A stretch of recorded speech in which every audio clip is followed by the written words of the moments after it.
सप्तनिधि मूर्तियों के बारे में आपने ज़रूर सुना होगा, लेकिन आपको पता है कि ये मूर्तियाँ कब बनवाई गई और वो कौन था जिसने इन मूर्तियों को बनवाया?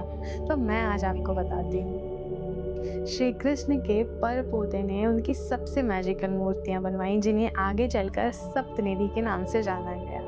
कहा जाता है कि द्वारिका और यादव वंश एक श्राप के कारण समाप्त हो गया, लेकिन कुछ महिलाएं और बच्चे बच गए और उन्हीं में थे श्री कृष्ण के परपोते वज्रनाभ। उनका सारा बचपन अपने परदादा यानी कि श्री कृष्ण की लीलाओं को सुनकर बीता।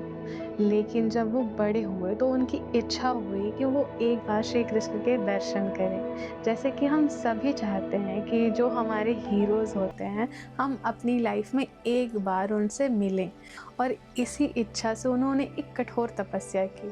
फिर उन्हें एक डिवाइन गाइडेंस मिलता है कि जो वर्णन तुमने श्री कृष्ण का सुना है, उसी के अकॉर्डिंग उनकी मूर्ति बनवाओ और उसके दर्शन करना साक्षात श्री कृष्ण के दर्शन करने के बराबर होगा।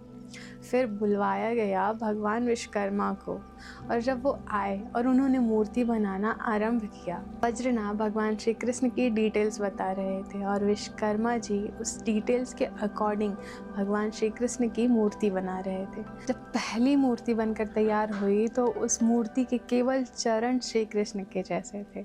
वैसे करके दूसरी, तीसरी, चौथी और इसी प्रकार टोटल 7 मूर्तियां बनी, जिन्हें सप्तनिधि के रूप में पूजा जाता है। माना जाता है कि जब आप इन सप्तनिधि मूर्तियों के दर्शन करते हैं तो इनके दर्शन साक्षात श्री कृष्ण के दर्शन के बराबर होता है।